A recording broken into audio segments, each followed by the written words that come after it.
Baik, teman-teman, izin melanjutkan materinya.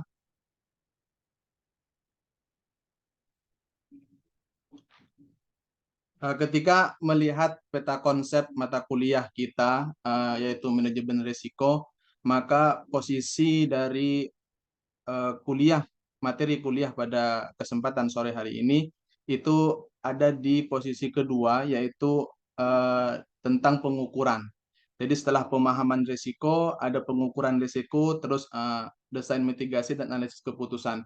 Maka risk mapping dan risk register itu ada di posisi kedua ketika melihat peta konsep dari kuliah manajemen risiko. Terus kemudian risk register ini adalah definisi dari risk register, cuma saya jadikan poin-poin agar mudah kita memahami. Risk register itu adalah suatu dokumen, namanya dokumen itu pasti banyak mengandung beberapa kolom atau beberapa poin.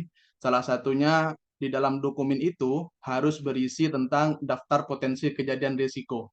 Jadi risk register itu mengandung daftar potensi kejadian risiko, terus yang kedua penyebab terjadinya risiko itu dimasukkan semua penyebab risiko itu semuanya harus dimasukkan ke dalam risk register.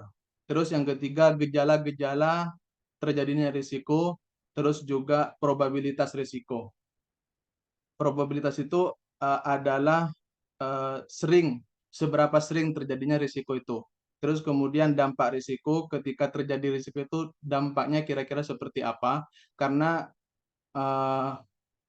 ukuran ataupun ketika kita mengetahui dampak dari risiko itu, maka itu akan menjadikan eh, keputusan seorang manajer itu melakukan mitigasi. Ketika dampaknya sangat tinggi, maka mitigasi respon itu harus cepat dilakukan.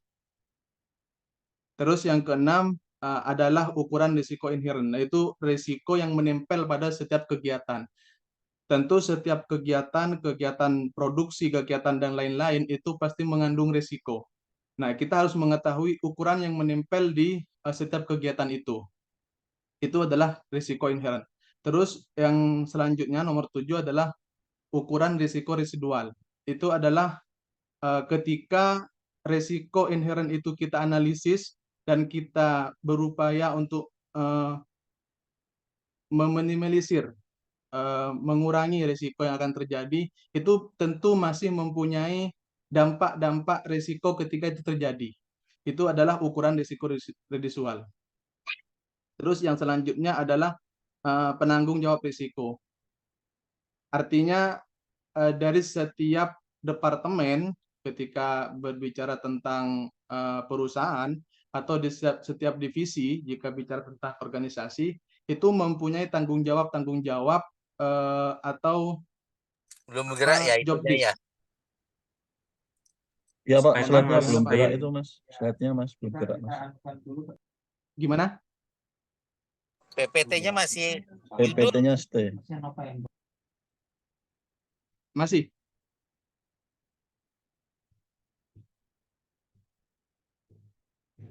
Masih Mas, masih belum gerak. Masih di cover tadi di halaman pertama.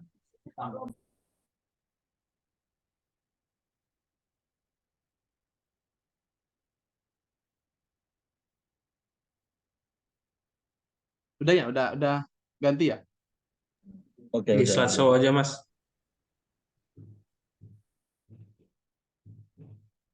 Oke.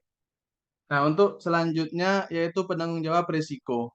Artinya dari setiap risiko itu siapa yang bertanggung jawab atas mengurangi risiko atau menangani risiko itu. Terus yang selanjutnya adalah rencana, respon, tindakan yang akan dilakukan, yaitu mitigasi. Ketika sudah semua itu dimasukkan, kita sudah identifikasi semuanya, maka langkah selanjutnya, langkah terakhir adalah bagaimana rencana respon, bagaimana kita memitigasi risiko itu.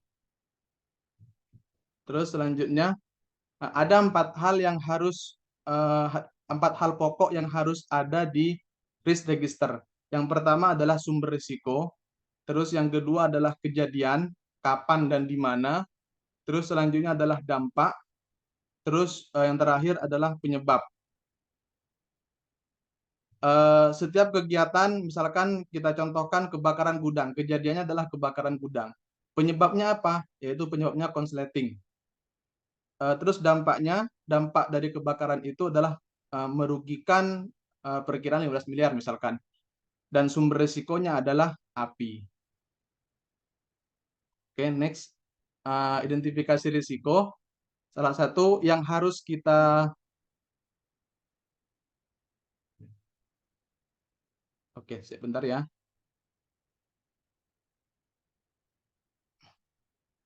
Oh, Seperti gantian, Mas. ini aja kali ya.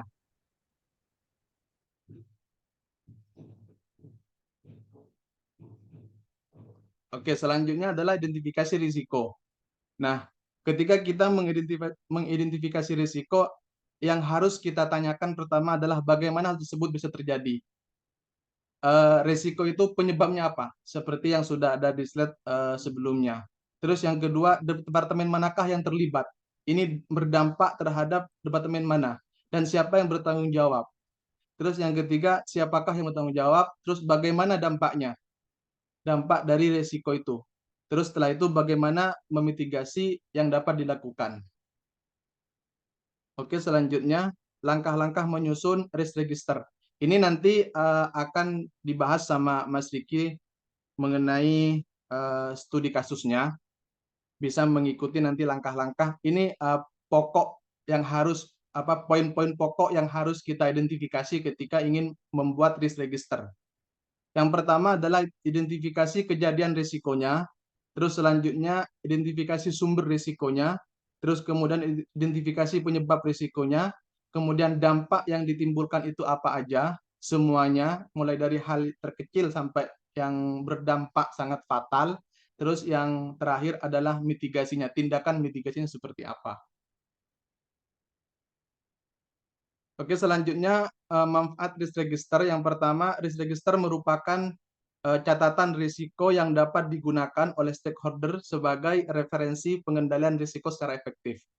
Terus yang kedua, risk register dapat digunakan oleh pihak manajemen untuk melakukan langkah-langkah perencanaan mitigasi. Yang terakhir, risk register dapat meningkatkan level pengambilan risiko oleh para manajer. Oke, selanjutnya studi case, silakan Mas Riki. Terima kasih, Mas Ain. Kesempatan ini mengenai studi case risk register di tempat kami di PT Bank Syariah Indonesia Tbk ya. Ini saya ambil di salah satu grup atau divisi ya di International and Financial Institution Group. Di mana sebenarnya untuk risk register ini berbeda-beda ya di setiap grup. Di kantor pusat sendiri itu sekarang ada sekitar 72 atau 73 grup atau divisi ya. Lebih dari 1.000 cabang, dan itu ya pasti berbeda-beda karena di masing-masing divisi atau grup itu memiliki bidang kerjanya sendiri, unit kerjanya sendiri, dan itu berbeda-beda. Bahkan di tempat grup International and Financial Institution ini sendiri, itu ada terdiri dari 3 departemen, dan 3 departemen ini risk register pun berbeda-beda. Ada satu grup yang terdiri dari beberapa departemen juga, itu pasti risk registernya juga berbeda-beda. Dikarenakan memang setiap departemen atau setiap unit kerja itu memiliki fokusnya masing-masing gitu ya, baik yang di unit support, di unit bisnis gitu ya, apalagi di cabang-cabang yang ada di seluruh Indonesia, itu memiliki risk register yang berbeda-beda masing-masing ya gitu. Berikutnya. Salah satu penilaiannya adalah penilaian mengenai likelihood ya, kemungkinan atau frekuensi terjadinya dari resiko itu sendiri. Namun untuk penilaiannya sendiri itu sebenarnya sudah ditentukan oleh perusahaan ya. Penilaiannya sudah ditentukan oleh perusahaan, ada likelihood, nanti ada kontrol juga gitu ya. Namun yang ditetapkan oleh di masing-masing unit kerja itu adalah mengenai key risk-nya gitu. Resiko atau indikator resiko yang mungkin muncul gitu. apa saja. Nah, itu di-list oleh masing-masing Ini unit resiko apa kerjanya. ini ya? Kenapa, Pak? Ini resiko tentang apa ini dia? Nah, jadi di International dan Financial Institution Group ini saya ambil dari salah satu departemen.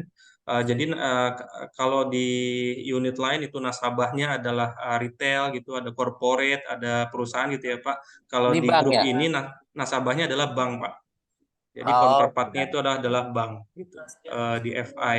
Jadi FI ini adalah sebagai pintu masuk antar bank gitu. Ketika antar bank ini ingin melakukan transaksi, misalkan antar bank ingin melakukan transaksi trading, trading surat berharga misalkan gitu ya. oke. Nah, Atau ini yang misalkan membuat resiko ini lembaganya apa? yang membuat kalau QRIS ini yang menentukan ini Pak, yang menentukan di unit kerja masing-masing Pak. Ya enggak, maksudnya yang ini unit kerjanya ini bank juga. Unit kerja bank juga Pak, internal divisi Pak. Oh, Divisi. ini Iya.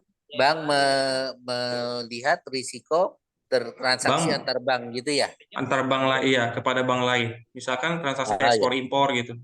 Apa aja Ya, kira-kira yang menjadi resiko gitu ya Pak, transaksi antar banknya. Karena Oke. ada dokumen ada trade finance structure di situ Pak. Oh, oke, Seperti oke. LC, Siap, siap, siap. SKBDN, SBLC. Ya. Baik. Lanjut. Udah paham saya. Iya, baik. Nah, jadi hal-hal seperti itu. Kalau transaksi antar bank itu bisa terukur sih, bisa terukur. Maksudnya biasanya transaksi treasury ya, seperti trading surat berharga atau money market, pinjam meminjam lah ya, pinjam meminjam antar bank gitu untuk one shot satu malam misalkan gitu ya, sebagai likuiditas antar bank. Terus juga misalkan transaksi ekspor impor ya, transaksi ekspor impor atau trading nasabah baik yang sifatnya domestik maupun internasional. Nah, sebelum kita melayani nasabah untuk transaksi ekspor impor, nah bank itu akan melakukan analisa terhadap bank lain gitu. Sejauh mana bank lain itu bisa baik tingkat kesehatannya, terus juga terukur resikonya, terus ada country risk-nya juga seperti apa. Nah, itu menjadi bagian dari salah satu tugas di grup ini gitu ya, di grup FI ini gitu ya. Nah, hal ini maka dari setiap kegiatan yang dilakukan itu unit kerja melakukan mapping terhadap resiko-resiko apa aja yang bisa terjadi gitu. Misalkan yang pertama produk yang diciptakan atau dikeluarkan tidak sesuai dengan kebutuhan nasabah. Terus kesalahan dalam penetapan financing line akibat proses analisa yang kurang memadai. Jadi analisa kepada bank lain itu ditetapkan dalam sebuah financing line atau credit line. Kalau di konvensional itu ada credit line. Ketika kita mau transaksi ekspor impor dengan bank lain, itu kita harus membuat credit line bank tersebut. Ketika misalkan ada nasabah mau ekspor impor dengan katakan JP Morgan ya, JP Morgan di New York katakan atau di Kanada gitu. Nah, nasabah yang mau melakukan impor dari Kanada dan eksportirnya di sana menggunakan JP Morgan, nah sejauh mana kita melihat si JP Morgan ini benar-benar bisa bertransaksi dengan BSI lah katakan gitu. Atau sebaliknya, ketika BSI mau melakukan impor tadi, sejauh mana si JP Morgan melihat BSI sebagai banknya importir gitu. Karena bank importir kan bank yang membayar ya. Nah, sejauh mana tingkat kesehatan BSI, terus juga tingkat kesehatan JP Morgan itu kita saling menilai ya, bank seperti itu. Lalu, nah itu ditetapkan dalam financing line atau credit line di dalam konvensional. Selanjutnya, kesalahan memberikan informasi dan updating keputusan financing line atau available line kepada unit terkait. Lalu keterlambatan melakukan review financing line, lalu resiko pemenuhan komitmen kepada counterpart atas term and condition tidak sesuai dengan yang disepakati atau diperjanjikan. Lalu resiko kesalahan pemilihan bank koresponden, nah, ini kesalahan pemilihan bank koresponden bisa aja, misalkan kita memilih bank Soleil, waktu itu ada di Amerika ada namanya bank Soleil. Ada kesalahan waktu itu teman-teman melakukan analisa, ternyata bank Soleil ini tidak di-approve oleh bank-bank di Indonesia dan bank di luar negeri lainnya gitu. Waktu itu ada kesalahan, dia lolos di-approve RME-nya itu bisa terbuka ya, karena untuk transaksi itu harus ada semacam host to host gitu, sistem host to host yang bisa saling keterkaitan. Nah, pada saat terjadi transaksi, kok ini ada Bank Soleil gitu, pas dicek lagi ternyata dia sebenarnya tidak sesuai dengan kriteria yang ditetapkan gitu. Ada semacam risk acceptance kriteria. Nah, ini bagian dari resiko kesalahan dalam pemilihan bank koresponden. Yang dikhawatirkan apa? Ketika kita bertransaksi dengan nasabahnya si Soleil gitu, dengan nasabah kita, khawatir dia tidak mampu melakukan pembayaran ataupun ada terjadi misalkan pembekuan sesuatu terhadap transaksi yang dilakukan oleh Soleil, oleh bank-bank yang tidak melakukan approve kepada Soleil gitu. Itu bisa berdampak kepada internal perusahaan. Lalu resiko keterlambatan pelaporan atau produk ya, pelaporan produk. Ini kaitannya dengan regulator. Kalau di bank biasanya kita mengacu kepada peraturan OJK ataupun peraturan Bank Indonesia. Nah, ini di antara kirisnya, di mana penilaian nanti akan saya sampaikan di slide berikutnya secara komprehensif mengenai list register ini, list risk-nya ini terhadap penilaian apa saja yang dilakukan. Yang pertama adanya penilaian likelihood, di mana kemungkinan terjadi ataupun frekuensi yang timbul gitu ya terhadap risiko-risiko yang sudah ditetapkan tadi. Ada mungkin kecil kemungkinan, apakah jarang, kadang-kadang, sering, atau sangat sering gitu. Dimana ketika kecil kemungkinan ini terjadi ketika terjadi di atas 1 tahun ya. Ketika terjadi di rentang waktu 6 bulan sampai dengan 1 tahun itu disebut dengan jarang. Kadang-kadang 36 sampai 6 bulan gitu ya. Dikatakan sering itu di 1 sampai 3 bulan. Bahkan sangat sering itu terjadi ketika frekuensinya itu di bawah dari 1 bulan. Next slide.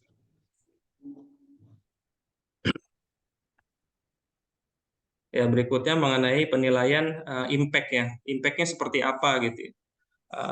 Signifikan kah? Tidak signifikan lah, sifatnya minor, moderate gitu ya. Dan ini dikategorikan impact-nya ada impact terhadap finansial ataupun non-finansial gitu. Kalau finansial jelas ya, impact-nya adalah adanya kerugian gitu. Kerugian perusahaan. Tapi non-financial ini dikelompokkan menjadi ada reputational, di mana ini reputasi gitu ya, menjadi resiko reputasi terkait dengan pemberitaan dan yang lain-lain gitu ya. Lalu regulatory compliance ini terhadap pelanggaran ketentuan dari regulator gitu ya. Dalam hal ini peraturan di OJK ataupun peraturan di Bank Indonesia. Jadi setiap yang dilakukan apakah ini sudah sesuai, sudah comply dengan regulatory atau tidak gitu. Itu sudah ada pakem-pakemnya sendiri. Lalu secara legal seperti apa? Apakah ada dampak terhadap hukum gitu ya? Misalkan ada transaksi tadi ekspor impor, nah hukum yang digunakan itu hukumnya seperti apa gitu? Apakah hukum Indonesia atau hukum luar negeri negara tersebut atau hukum dari produk itu gitu ya? Karena kalau di transaksi ekspor impor itu ada hukumnya itu mengacu bank asal atau bank lawan atau mengacu kepada hukum transaksi itu. Misalkan seperti beberapa hal di Saudi lah katakannya yang cukup mungkin kita bilang cukup ekstrim atau berbeda dengan hukum di tempat lainnya gitu ya. Itu transaksi misalkan bank garansi katakan ya, nasabah misalkan travel di sini yang mau memberangkatkan jamaahnya ke Saudi itu harus memiliki visa gitu ya, si jamaahnya ini memiliki visa. Nah, visa ini bisa dikeluarkan oleh namanya muasasah di sana. Muasasah di Saudi, muasasah di Saudi yang ditunjuk oleh pemerintah Saudi yang bisa mengeluarkan sebagai agen yang mengeluarkan visa. Nah, di sini ada travelnya Travel Indonesia, dia pun harus bekerja sama dengan muasasah yang di Saudi itu sendiri. Ketika mau bekerja sama itu, maka si Travel Indonesia ini harus menyerahkan jaminan kepada si muasasah itu gitu. In case misalkan jamaah yang dibawa dari sini itu ternyata hilang, pergi atau seperti apa, dia default atau one prestasi di travelnya, maka muasasahnya ini berhak atas jaminan yang diberikan. Nah, jaminan itu biasanya berupa bank garansi gitu ya. Biasanya travel di sini nggak punya rekening atau nggak punya fasilitas di bank yang ada di Saudi gitu. Maka ketika dia datang ke BSI, BSI punya hubungan RME dengan bank di Saudi, katakan Bank Al Rajhi ya, maka BSI akan mengabarkan kepada Bank Al Rajhi, katakanlah, Bang Araji tolong dong terbitkan bank garansi atau jaminan bank ini dari nasabah kami travel A gitu ya kepada muasasah di sana gitu. Jadi in case nanti terjadi wan prestasi, maka muasasah itu berhak mencairkan kepada Bang Araji, nanti Bang Araji akan melakukan penagihan kepada BSI. Nah, hukum yang digunakan kalau mengacu biasanya dari pihak bank akan menyarankan menggunakan hukum internasional ya atau URDG gitu ya, hukum internasional, hukum dari produk bank garansi itu sendiri. Kenapa? Karena kita nggak tahu hukum di Saudi itu seperti apa, mereka juga nggak akan percaya hukum di Indonesia seperti apa.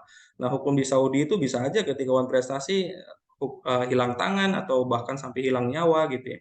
Nah, kita nggak tahu sejauh mana hukum itu bisa berlaku ketika ada default seperti itu. Nah, ini harus terukur juga ketika bank melakukan analisa terhadap bank korespondennya. Lalu ada staf juga, risiko terhadap staf itu seperti apa, dampak kriminalnya seperti apa, lalu juga terhadap layanan nasabah. Nah, ini sejauh mana penilaian risiko-risiko tersebut, impact-nya terhadap resiko-resiko dari list yang tadi sudah ditentukan oleh unit kerja. Apakah sifatnya tidak signifikan, sifatnya minor, moderate, atau signifikan, atau malah ini major ya gitu ya, besar gitu impact-nya terhadap perusahaan gitu. Berikutnya Mas Said. Selanjutnya adalah penilaian kontrol ya. Penilaian kontrol a strong, satisfactory, fair, marginal, atau unsatisfactory gitu. Secara umum, strong itu ketika manajemen risiko dan proses kontrol memadai di seluruh aspek material dalam hal kecukupan, efektivitas, dan keberlanjutan. Unit kerja telah beroperasi pada level di mana kontrol telah memadai untuk risiko operasional. Jadi strong ini dikatakan strong ketika unit kerja beroperasi di level kontrol yang sudah memadai. Kalau satisfactory ini dibutuhkan perbaikan spesifik dalam jumlah terbatas atau limited. Kalau fair ini dibutuhkan spesifik dan jumlah memadai juga. Selanjutnya yang marginal ketika efektivitas dan keberlanjutan, namun dibutuhkan perbaikan spesifik dalam jumlah yang cukup berarti atau signifikan ya, terdapat hambatan pada suatu proses bisnis. Ketika ini unsatisfactory, maka internal kontrolnya sangat tidak efektif. Maka uraiannya seperti apa ketika dia strong? Perlu adanya kebijakan atau peraturan yang memadai gitu ya. Internal kontrolnya sangat efektif sih. Lalu petugas melaksanakan aktivitas sesuai dengan kebijakan atau prosedur.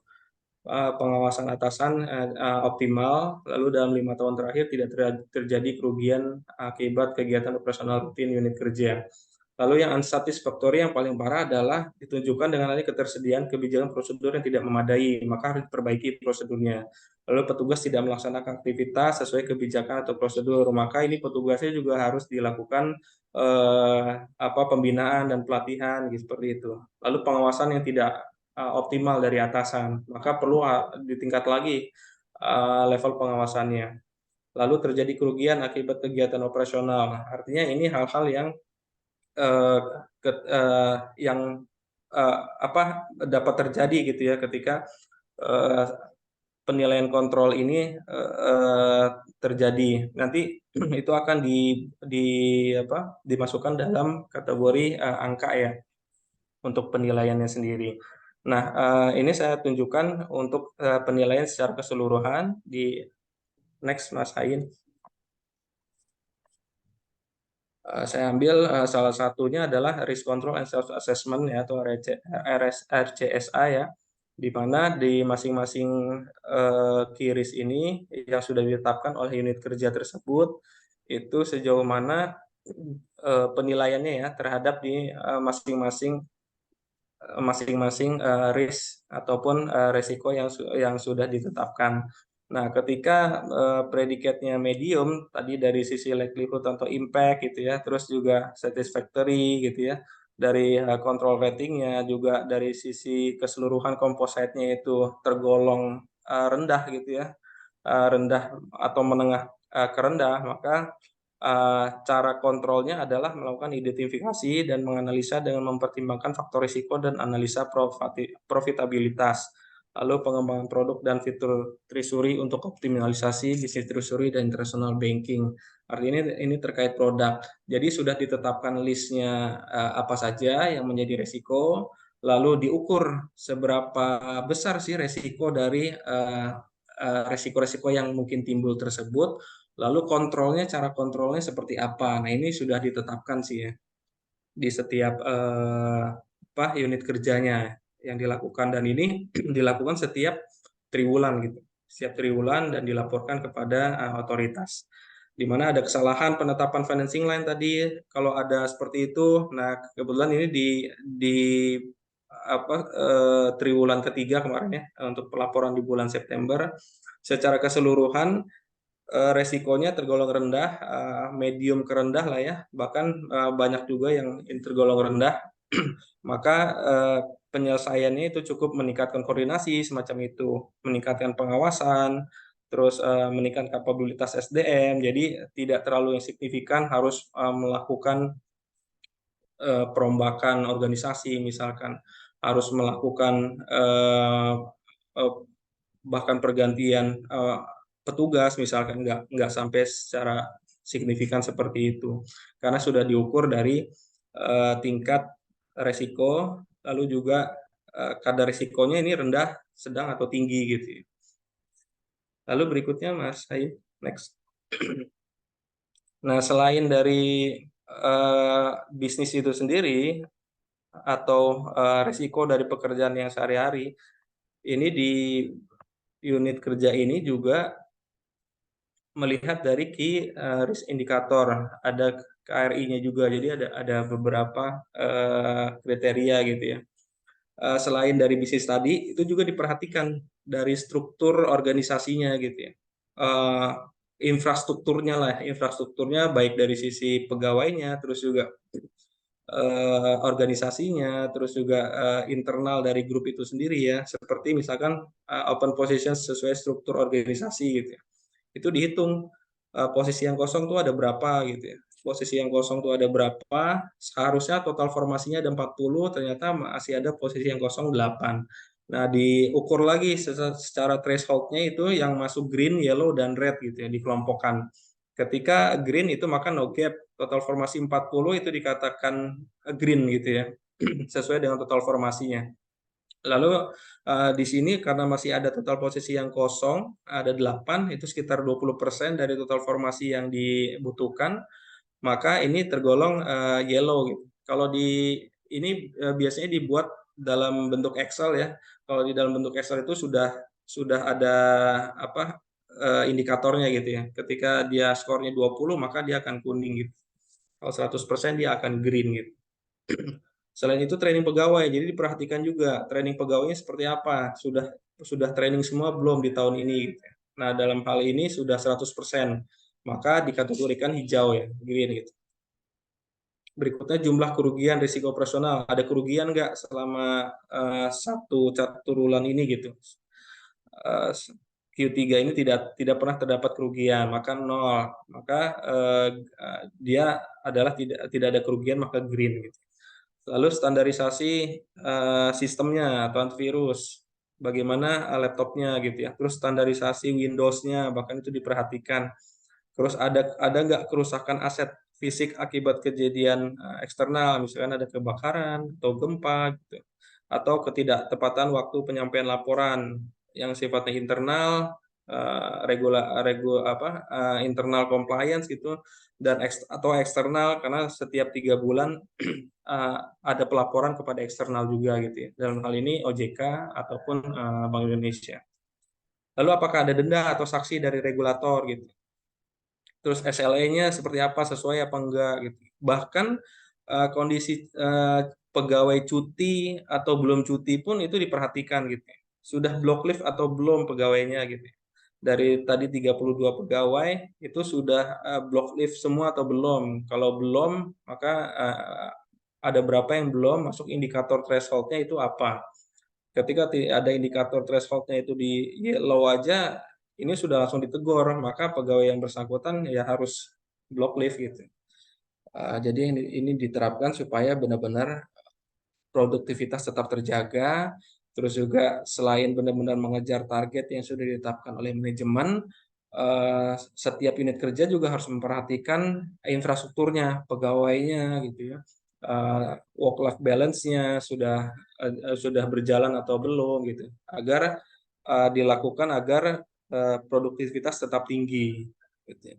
Karena dengan adanya seperti itu ya pegawai merasa terjaga privasinya, terus juga liburannya juga terjaga, tetap sehat, mental health-nya tetap terjaga gitu ya. Jadi bekerja juga pastinya akan lebih produktif. Itu mungkin yang bisa disampaikan. Selanjutnya saya serahkan kembali ke Mas Ain. Baik, terima kasih. Mungkin itu dari kami teman-teman.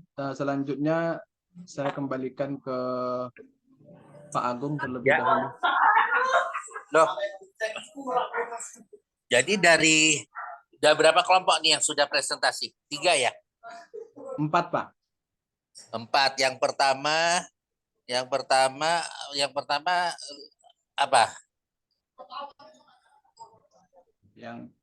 pertama apa, Mas? Bentar, Pak.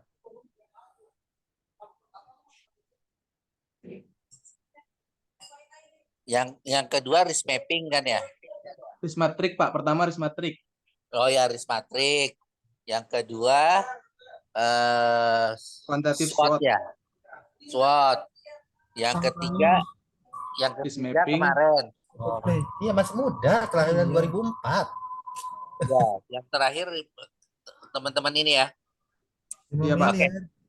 Kemarin saya kalian adalah mencari contoh konkret ya kan, contoh konkret yang diterapkan di kantor ya, kalau nggak salah gitu ya permintaan saya ya. Iya Pak. Nah, saya tukar deh, ini kan berbagai macam alat untuk melakukan analisis resiko. Kalau sekarang sudah sampai pengukuran resiko gitu ya tadi ya, dari kelompok ini ya. Betul ya? Iya, Pak. Iya, Pak. Tolong cari artikel atau jurnal yang memakai alat-alat ini dong. Ya, syukur-syukur bisa dapat satu jurnal yang mereka pakai semua gitu. Ya. Saya ingin tahu jadinya baik di Indonesia maupun luar negeri, ini bisa nggak sih jadi jurnal gitu loh. Ya. Jadi ya, per kelompok mencari satu artikel yang menggunakan alat-alat ini gitu. Ya. Itu aja saya pikir. Ini sudah 4 kelompok. Masih ada berapa kelompok lagi yang perlu presentasi? 2 kelompok lagi, Pak. 2 kelompok lagi ya. Ya, nanti setelah 2 kelompok, saya ingin teman-teman mengumpulkan itu, dikumpulkan saja. Itu sebagai UAS-nya, nanti ada kuliah tamu dari orang RIS yang inilah, yang sertifikasi RIS yang mahal itu. Itu aja nanti kuliah kita ya, cukup sampai di sini ya. Ini udah maghrib, makasih ya. Baik, Pak. Terima kasih, Pak. Ya. Yo.